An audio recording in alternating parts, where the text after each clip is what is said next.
Welcome back, everyone. It's DestinysJesus. In today's video, I'm going to be talking about something that I've covered a few times in the past, but I definitely want to cover in more detail in this video, especially because this is probably the biggest thing. We're going into the brand new chapter, and it is what to do in the off season to actually improve. We've got the new chapter coming about in a week. It's going to be a new meta coming. Basically, everything that you're doing in Fortnite at the moment is pretty much irrelevant. There's been one Fortnite related thing out of the 5 things I'm covering in this video. Everything else is going to be making sure you're playing to your peak performance, you're managing your burnout and your motivation. Sort of some sports psychology and sports physiology type things that I've done in the past that will be really useful for you guys when we're talking about esports and Fortnite in specific. That's going to make you be playing your best. So many people think getting better at Fortnite is just about playing loads as possible. However, you see players that come up who are still in school, still in things like that, where they're not able to play as much and they still get really results. And it's mainly for just doing a couple of things that I mentioned in this video so far. And I think it's been really useful for you guys who want to get the most out of the time that you can play, especially if you're still in school or if you just want to get better at Fortnite and you've tried everything. Literally, Fortnite's been out for 5 years by now. You may as well try some new things rather than just playing the game occasionally if you actually want to get better and place. There might even be a Winter Royale type event, hopefully, where you guys will be able to apply some of these things in it. Alright, so let's get straight into this with the first one. Alright, so the first one is going to be the biggest one for 90% of the people watching this. It's just to fix your fucking sleep schedule. I cannot tell you guys how important it is to fix your sleep schedule because you do not actually get better at, let's say, Fortnite, let's say gaming in general. You don't get better at any type of sport or strength sport or something like that unless you are getting adequate rest from it and you're actually having deep REM sleep. Sure, you might think playing and grinding and staying up really late is going to help you get better. However, just if you go back and just think through previous tournaments or time playing the game, what day is it that you play worst? And for 99% of you guys, especially if you played Fortnite for a long time, the day that you always play worst, from pretty much all the experience I have with coaching people, it's going to be the day after a long cash cup session. Like those cash cups where you're playing from relatively early, maybe hop up and play an earlier region, then you play your main region, then you go play an East or an A West or something, and you stay up much longer, you play loads, and you don't get adequate sleep, so you have very poor sleep, right? There's also some stress that might affect it, but it's mainly you're just playing so bad because you've overplayed and you haven't had a good amount of sleep. You don't actually learn anything unless you go ahead and have some deep sleep, where you're actually learning your motor skills from the day, you get some memorized, you maintain some, and you also delete some other things that you don't necessarily need to learn. You need to make sure you're having deep sleep and deep REM sleep as well, which is really, really important. I can't stress to you guys how important it is to have some good sleep after you've been playing. If you are full-time playing Fortnite, or let's say you don't have a job or anything like that, you don't go to school, I think the ideal schedule is waking up around 11 in the morning and then going to sleep at 2, and that means that you're not going to be too tired when it does come time for those cash cups, and you're still waking up in the morning, which I think is a pretty big thing.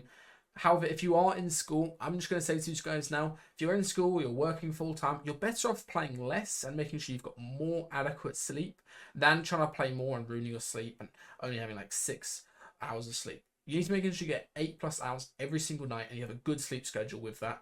That is going to be the biggest thing. All right, let's get into number 2. All right, so second one here is going to be go to the gym. Going to the gym, for you guys watching this, I guarantee you, you're probably 15 to 20, you're most likely a bloke, right? If you're watching this video, you should be going to the gym. I think it's probably the best decision you could make in terms of playing better and most importantly, feeling better about everything you do in your life. It's the best decision you can do, hands down. There's a lot of Fortnite players that have been playing Fortnite for 5 years. They've sort of been at the top level for like 2 or 3 years, right? And these guys will start going to the gym and actually notice that they get drastically better and improve at a much faster rate. Players like Queasy used to be a bit of a big bastard, right? Not gonna lie. He has been hitting the gym and he's been playing much better. Venno, I'll play a clip of what he was doing at home. I know a lot of you guys aren't able to afford, let's say, going to the gym. You're not old enough to go to the gym. Maybe you can't travel to the gym. You can still do things at home. I'll post a clip. It's very funny of Venno actually doing what he does at home. He started going to the gym for about 2 weeks and actually doing some activity and just some random exercise at home. And he won 2 cash cups in a day and had like an insane performance at FNCS Invitational straight after as well, just being the best player by far. I'd get a kettlebell, and I'd go like this. Wait. I'm brand new. Mate, this might be the meta. What Venno's doing. He's doing kettlebell swings, yeah. Yes, I'm Yeah, but what are kettlebell swings actually for? Everything, mate. They're so good. They do more more activity than a deadlift. Yeah, so I would do about 10 kg, and I do like I'm trying to reach 75, so I do about 60, and then once I reach 75, you move up a weight. Bosh. Is that all you did? Yeah, I do that every night. And you won 2 cash cups. and you were the best player at Invitational. Now, I know a few of you guys might be a little bit confused why I'm recommending so heavily for you to go to the gym. Let's say, especially if you're young and you're not really sure if you want to put that time into going to the gym, you're a bit uncertain about it. But I started training when I was 15, and I did it from like 15 to 17, and then 20 to 22 now, getting a bit old. But the biggest thing when you go to the gym is you just get so much mental benefits. Of course, there's things like physical benefits like losing body fat, getting stronger, all sorts of stuff like that, right? Of course, which are very nice. But just for Fortnite, just for esports in specific, the 3 benefits that you get from going to the gym are absolutely insane. So cognitive function, things like your processing speed, so how quickly you can actually process information, the rate of learning for neuroplasticity, which is basically how quickly you can learn new things. That is greatly increased from having good gains from the gym and actually going to the gym, and also your mental endurance, right? It might seem like a bit of a trivial thing, but if you get better at doing hard work in the gym, and then obviously you get the benefits from that, you're going to have way more mental endurance. Let's say playing 9 hours of cash cups a day, or solo FNCS gets whipped out, you're going to be ready for it, right? Another big thing is you have a much better mood, extremely good for cash cups, and of course it improves your sleep as well, which, going back to the first point, you guys need to improve your sleep. Honestly, you guys need to go to the gym. If you don't have a gym membership, you're not able to get one, just get some stuff at home. I'll leave some things on the screen that you can go ahead and buy for very cheap, and I'm going to give you a massive amount of games. I'll also leave some programs that you can do at home if you want to get started on it. So on to the third point in this video about what you can do during the off season to actually improve, and sort of piggybacking off the second point, is going to go ahead and be taking creatine. Now, if you guys don't know what creatine is, this isn't necessarily medical advice. However, it is the most studied and researched supplement in the world. Pretty much every single top athlete takes it. Pretty much any footballer you can think of at the World Cup is taking creatine every single day. That's how useful it is. And pretty much any top sports person you can think of, like, I don't know, LeBron James, any type of tennis player, literally just any sport you can think of, any strength sport like powerlifting, rugby players, all of those guys are taking it for the physical benefits, which is why it's really important if you go to the gym. All the bodybuilders that you guys might follow or something like that, they are all taking creatine. It is so good. But the main reason that you're going to be taking it for esports in specific is just because of the mental benefits that you get from it. And specifically because creatine replaces whenever you use any type of energy in your muscles and also in your brain, it's going to go ahead and just improve all of your cognitive functions. There's been so many studies on this, and basically what it's going to go ahead and do is it's going to improve your short and long-term memory, your intelligence, your reasoning, your spatial memory, which is a pretty big one for esports, and your performance in terms of cognitive tasks and how quickly you're able to do them, as well as mental fatigue, right? Imagine you're playing 3 cash cups on 3 different regions, right? Or you're playing, let's say, 2 solo cash cups back to back, right? You're having to idle, you have to think your way through everything, not just the physical aspects of like your wrists and your arms moving, right? Just think of how much you're actually using in terms of energy in your brain every single time you make a decision, every single time you're focusing for 25 minutes straight of a game, right? You're focusing that entire time. Creatine is going to have such a big impact on your ability to perform. I know you guys might be thinking I'm trolling or something like this, but there are so many studies with this. I've joked about it in the past. There are so many studies about how good creatine is. All right, so next up on number 4, this is actually a very simple one to do as well. Not as simple as just taking 5 grams of creatine a day. I'd really recommend you guys do that. Creatine is so cheap. Just go ahead and buy it from like MyProtein or something like that. Just in a big bulk, like 1 kilo bag, so it'll last you a long time. Just go ahead and buy it, and you've got it for a while, and you can test out how useful it is. Don't buy anything overpriced or flavored. You don't need it. So our fourth point here is going to be go ahead and play some other games. Having a break right now from Fortnite, I'm just going to use the analogy of, let's say, football. There's a reason that every single footballer at the end of a hard season after that 30th match week or whatever, right, they have a big break from what they're doing. It's not just for the physical, like injuries that you can be accumulating in football, like knee injuries or something, or even in esports, like wrist and elbow issues that you could get, or finger issues, right? It's quite common. It's not just for that. It's mainly just for your mentality, reducing burnout and improving your motivation. So when it comes for that new season, that new meta, that new chapter that we're going to be getting to soon, you have 100% focus on actually putting it inside the game. So play some other games. I think one of the best games that you can play at the moment is like Overwatch 2.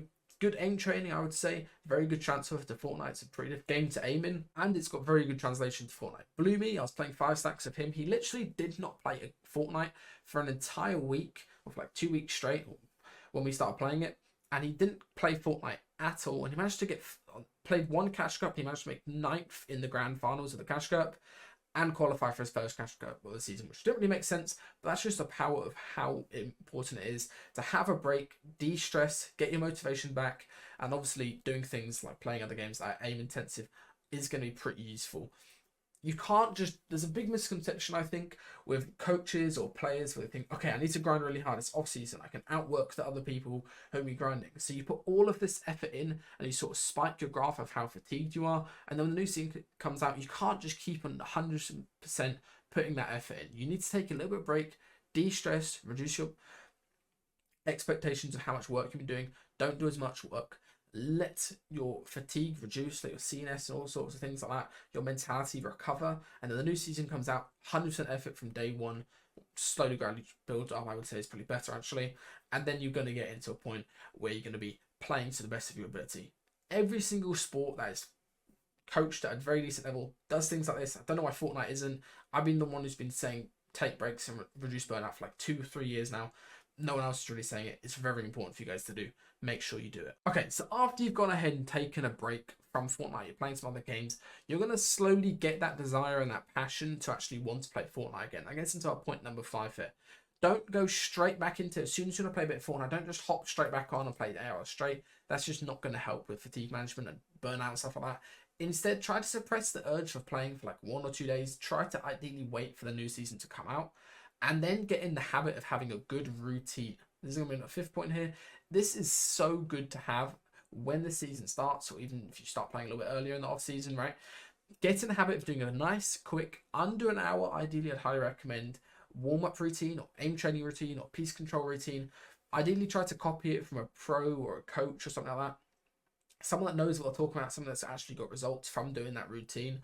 And that means that when the tournaments come around, you're going to get the most benefits possible to be playing your best. There's no point hopping straight back into Fortnite and just ramping up how much you're playing up to like 8 hours a day, right? There's zero benefit in that. Just get in the good habit of copying a nice routine now. And that means that when tournaments come out, you can still do that routine. Let's say if it takes 30 minutes, you can always do it before a cash cup. You can always do it before an event or something like that. It's going to be very good to do. One thing I'd go ahead and recommend is I did just post a new solos masterclass video with Vico. Vico is an absolutely insane jump play. He won the 1v1 tournament. I think he's probably got the best mechanics in the world. Of course, he's not necessarily the best player, but his mechanics are unbelievable. I cannot describe. I watched this guy play at DreamHack, the last DreamHack. He is so good. He makes Noah Riley look like a little kid. He is unbelievably good. So make sure to go check that out if you want a good warm-up routine on the solos masterclass. There's also literally just dozens of other players. It's like Vidil's, Noah Riley's, so many other players, Jerky, so many players warm-up routines on there. If you want to get some ideas, and alternatively, I've got some on my YouTube as well. You can go ahead and take a look at. Alright, that's going to be all for this video. I hope you enjoyed. Make sure to actually do some of these things. Don't just watch this video and be like, yeah, I'm going to do that. Go ahead right now. If you want to get into the gym, order some equipment, sign up for a membership. If you want to get into taking creatine, which I'd really recommend you do, order some online and make sure that you actually get the most benefit possible from watching this video as we come to the new season and the new chapter. Alright, thank you for watching, and I'll see you in the next video.